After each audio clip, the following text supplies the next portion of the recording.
Hello, welcome back. आज हम लोग इस वीडियो में आगे बढ़ेंगे और जो हमारा रूफ़ का लोड जो चेंज करना था उसे हम लोग चेंज करेंगे और जो भी कुछ थोड़ा मॉडिफिकेशन होगा मॉडलिंग को लेकर हम लोग देखेंगे कि कैसे करना है। चलते हैं रूफ़ पे। रूफ़ प्लान पे गया।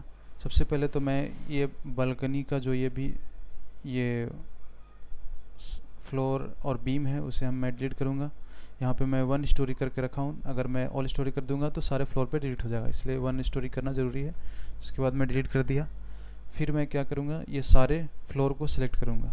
एक एक करके ऐसे क्लिक कर सकते हैं या फिर चाहें तो एक साथ ऐसे ड्रैग भी कर सकते हैं, पर एक साथ मैं पूरा नहीं कर सकता। इसलिए नहीं कर सकता क्योंकि यहाँ पे सीयर वॉल भी सिलेक्ट हो जाएगा, और सीयर वॉल और जो स्लैब है वो दोनों एक तरह के सेल एलिमेंट्स हैं, तो जो मैं लोड चेंज करूँगा वो सीयर वॉल पे भी असाइन होगा। तो इसलिए मैं क्या करूँगा, यहाँ से मैं सिलेक्ट करूँगा। और सिलेक्ट करने का तरीका क्या होता है, एक तो चाहे तो आप लेफ़्ट से राइट सिलेक्ट कर सकते, राइट से लेफ़्ट सिलेक्ट कर सकते हैं, और एक लेफ़्ट से राइट। इसमें दोनों में अंतर ये है कि ये जो डॉटेड लाइन ड्रॉ होता है राइट से लेफ़्ट जाते हुए, तो वो जिस चीज़ को टच करेगा वो सिलेक्ट हो जाएगा पूरा। अगर हम लोग देखेंगे तो हम लोगों ने यहाँ पे रिलीज़ किया तब भी ये सारे स्लैब सिलेक्ट हो गए। बट मैं जब लेफ़्ट से राइट जाऊंगा तो अगर मैं जब मैं इसे कवर अप नहीं करके स्लैब को सिर्फ इसका हाफ सेलेक्ट करूंगा तो ये सिलेक्ट नहीं होगा। तो इसका मतलब ये है कि अगर लेफ़्ट से हम जाते हैं तो आपको उस एलिमेंट को पूरी तरह से कवर करना होगा तभी वो सिलेक्ट होगा, और राइट से अगर आप जाते हैं तो आप बस उसको अगर टच भी कर देंगे, उस एलिमेंट को थोड़ा सा भी ऐसे टच कर देंगे तो वो स्लैब सिलेक्ट हो जाएगा। तो ये दो तरीके से सिलेक्ट करते हैं हम लोग ई टैब्स में किसी भी एलिमेंट को। तो अभी हमें सेलेक्ट करना, तो मैं यहाँ से राइट से करता हूँ। मैं वॉल के इस तरफ से मैं सेलेक्ट करना शुरू किया। इसमें क्या है कि हमारा ये कॉलम भी सिलेक्ट हो गया, बीम भी सिलेक्ट हो गया और सेल भी सिलेक्ट हो गया। बट ये ठीक है, कहीं किसी हद तक ठीक है। हम अगर लोड इस पे असाइन भी करेंगे तो वो बीम और कॉलम पे असाइन नहीं होगा, क्योंकि हम लोग जो लोड असाइन करने वाले हैं वो सेल लोड पे असाइन करने वाले हैं। तो हम लोग इस तरह से सिलेक्ट कर सकते हैं, मगर सीयर वॉल को नहीं सिलेक्ट कर सकते, क्योंकि सीयर वॉल सिलेक्ट होगा तो उस पर भी वॉल सिलेक्ट हो जाएगा। इस तरह से स्टेयर केस को छोड़कर फिर यहाँ पे, तो ये हमारा सारा सेल सेलेक्ट हो गया। ये स्टेयर केस का तो अलग है, यहाँ पे नहीं होगा। तो अगर हम लोग लेफ़्ट बॉटम कॉर्नर पे देखेंगे तो यहाँ शो करेगा हमें कि कितने जॉइंट्स, 34 जॉइंट्स, 58 फ्रेम्स, 26 सेल्स और 104 एज सिलेक्टेड हुआ है। तो ये इसमें फ्रेम भी सिलेक्ट हो गया, मगर कोई दिक्कत की बात नहीं है। जस्ट हम लोग असाइन में जाएंगे, सेल में जाएंगे, यूनिफॉर्म लोड सेट्स, और ये रूफ़ का लोड सेट को सिलेक्ट करके अप्लाई कर देंगे। तो ये हमारा सिर्फ सेल पे असाइन हुआ, क्योंकि हमने एक सेल का लोड सेट्स कॉम्बिनेशन को अप्लाई किया है, इसलिए बीम और कॉलम सेलेक्ट होते हुए भी उस पर किसी तरह का लोड असाइन नहीं होगा। उसी तरह से अगर हम लोग बीम लोड अगर असाइन कर रहे हैं और गलती से हमने साथ में सेल सेलेक्ट कर लिया है इस तरह से, तो कोई भी दिक्कत की बात नहीं है, क्योंकि हम लोग अगर फिर फ्रेम लोड असाइन करेंगे तो वो सिर्फ फ्रेम पे असाइन होगा। ठीक है, तो ये समझना बहुत ज़रूरी था ताकि आपका काम आसानी हो। क्योंकि क्या होता है, कभी हमें फ्रेम सेलेक्ट करना होता है तो हम इस तरह से सिलेक्ट कर रहे होते हैं एक एक करके, लेकिन चाहे तो हम लोग इस तरह से ड्रैग कर लेंगे, एक बार में सारा सेलेक्ट हो जाएगा और हम लोग उस पर लोड असाइन और डिलीट दोनों कर सकते हैं। फॉर एग्ज़ाम्पल अभी हम लोग देखेंगे यहाँ से, तो हमारा यहाँ पे भी ब्रिक वर्क लोड असाइन है, बट रूफ पे तो किसी तरह का वॉल होगा नहीं, तो हम लोगों को यहाँ पे सबको डिलीट करना होगा। तो डिलीट करने के लिए हम लोग जस्ट इस तरह से सिलेक्ट कर लेंगे सारे को। तो हमारा ये सारा एलिमेंट सेलेक्ट हो गया, वॉल, सीयर वॉल।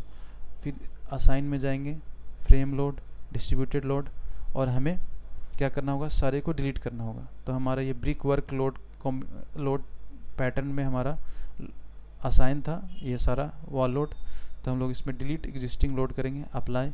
तो ये सारा लोड हमारा डिलीट हो गया रूफ से, वॉल लोड। अब हमें असाइन भी करना होगा क्या, यहाँ पे जो एज पे है पैरापेट वॉल होगा हमारा, ये दोनों ज्वाइन नहीं है, मैं इसे ज्वाइन कर देता हूँ, यहाँ से ऐसे ज्वाइन कर दिया। यहाँ पे भी ये दोनों ज्वाइन नहीं है, इसे मैं ज्वाइन कर देता हूँ। तो अभी यहाँ पे पैरापेट वॉल होगा, उसका यहाँ पे तो फुल वॉल होगा क्योंकि यहाँ पे स्टेयर केस है, तो यहाँ पे पैरापेट वॉल होगा, जो बाउंड्री वॉल जो होगा रूफ पे वो। तो इस तरह से यहाँ पे पैरापेट वॉल का हमारा लोड कितना था हम देख लेते हैं। पैरापेट का वॉल लोड हमने कैलकुलेट किया था, वो हमारा था 0.621। तो हम लोग यहाँ पे 0.621 अप्लाई कर देंगे, तो ये पैरापेट वॉल अप्लाई हो गया। यहाँ पे है तो हमारा फुल वॉल होगा यहाँ पे, और तो ये हमारा कितना था देख लेते हैं 1.18। तो यहाँ हम लोग 1.18 अप्लाई कर देंगे, ठीक है। यहाँ पे हमारा डोर होगा तो यहाँ पे थोड़ा ओपनिंग होगा, तो हम लोग 70% पकड़ लेते हैं। 0.18 रिप्लेस करके कितना है 0.826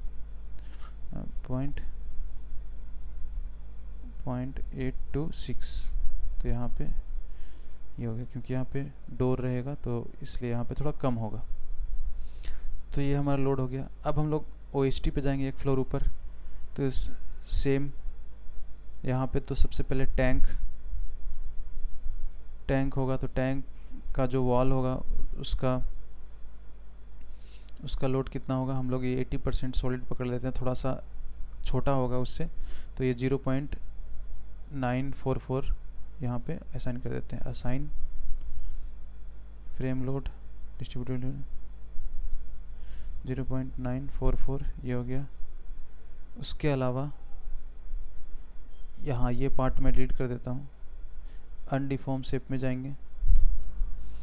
एक सेकेंड, लैपटॉप को चार्ज में लगाना होगा। उसके बाद हम लोग इसे डिलीट कर देंगे। यहाँ हमारा वाटर टैंक होगा, और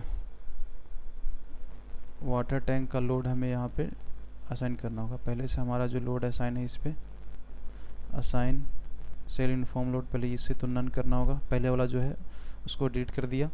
उसके बाद हम लोग वाटर टैंक का लोड असाइन करेंगे। सेल यूनिफॉर्म वाटर टैंक, हम लोग अगर 2 मीटर हाइट का अगर वाटर टैंक होगा तो हम लोग 2 टन पर मीटर स्क्वायर का लोड इस पे आएगा। इसको वाटर टैंक का लोड मैं आपको आगे वीडियो में बताऊंगा कैसे हम लोग फाइंड आउट करते हैं, कैलकुलेशन में बताऊंगा। अभी के लिए मैं 2.1 लूँगा, और लाइव लोड जो है वो 0.075 हमारे कोड में दिया है। जहाँ पे आप एक्सेस नहीं कर सकते हैं उस फ्लोर पे हम लोग 0.075 टन पर मीटर स्क्वायर का लोड देते हैं। तो इस तरह से हम लोग यहाँ पे ये दे दिया। इसके अलावा ये जो लिफ्ट है, लिफ्ट के पास भी एक स्लैब होगा यहाँ, और यहाँ पे भी लिफ्ट का लोड होगा। लिफ्ट का लोड अलग अलग होता है, अलग अलग कंपनीज़ का लोड लिफ्ट का अलग अलग वेट होता है। तो जब हम लोग किस कंपनी का लिफ्ट ले रहे हैं उसके हिसाब से यहाँ पे वेट होगा। तो अभी के लिए मैं यहाँ पे लिफ्ट लोड ले रहा हूँ। Assign cell inform steel 1.5 ton per metre square, और लाइव लोड हमारा सेम 0.075 अप्लाई।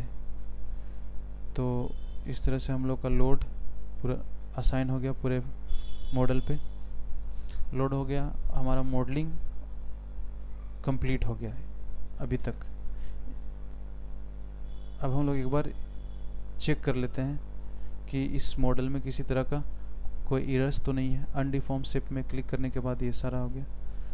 अभी इसमें कुछ ऑप्शंस है, जैसे एक्सट्रूडेड व्यू। यहाँ पे आप यहाँ पे एक्सट्रूडेड व्यू देखेंगे तो आपको दिखाई देगा ये क्या थिकनेस है, ये सब कुछ शो होगा। फिर इसको ऑफ कर सकते हैं। और क्या क्या ऑप्शन है, एनालिसिस में जाके चेक मॉडल पे क्लिक करेंगे। यहाँ पे सिलेक्ट ऑल कर लेंगे। यहाँ पे 0.0011 में सिलेक्ट करके ओके। तो ये चेक करेगा चेकिंग मॉडल, यहाँ बताएगा किसी तरह का एरर तो नहीं मॉडल में।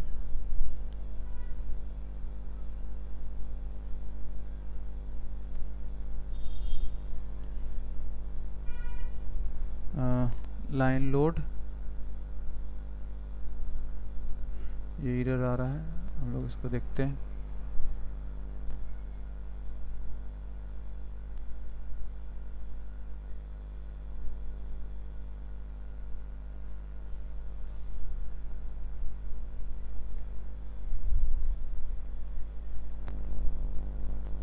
ये वार्निंग है, किसी तरह का एरर नहीं है, इसको हम लोग इग्नोर कर सकते हैं। कुछ लोड को लेकर वार्निंग आ रहा है, तो मॉडल में हमारा कोई प्रॉब्लम नहीं है, ये लोड को लेकर कुछ वार्निंग है, इसको हम लोग इग्नोर कर सकते हैं। तो हमारा मॉडलिंग हो गया, और नेक्स्ट वीडियो में हम लोग फिर इसको एनालिसिस करेंगे और इसके एनालिसिस के रिजल्ट्स को इंटरप्रेट करने का कोशिश करेंगे कि क्या इसमें एक्सेल लोड प्रोड्यूस हो रहा है, कितना बेंडिंग मोमेंट आ रहा है, शियर फोर्स आ रहा है, ये सब कुछ हम लोग नेक्स्ट वीडियो में देखेंगे।